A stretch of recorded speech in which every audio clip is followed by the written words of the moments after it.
peserta upacara. Seluruh pejabat dan instansi pemerintahan Kota Palembang serta siswa-siswi sekolah menengah atas melakukan upacara peringatan Hari Kesaktian Pancasila di pelataran Benteng Kuto Besak Palembang Sabtu 1 Oktober 2016. Dalam upacara ini, Wakil Wali Kota Palembang Fitrianti Agustinda bertindak sebagai inspektur upacara. Ditemui usai upacara, Fitrianti Agustinda, Wakil Wali Kota Palembang menyampaikan, salah satu cara dalam mewujudkan nilai kesaktian Pancasila adalah bersama warga membangun Kota Palembang, mewujudkan visi misi dan siap menjadi tuan rumah Asian Games 2018.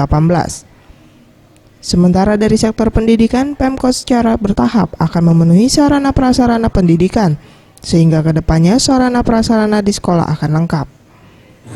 Apa yang kita lakukan selama ini membangun Palembang, mewujudkan visi misi Palembang, menjadikan Palembang Emas 2018 yang elok, madani, aman, sejahtera, dan mempersiapkan kota kita menjadi tuan rumah pada acara ASEAN Games insya Allah tahun 2018. Ini merupakan wujud implementasi terhadap nilai-nilai Pancasila itu sendiri.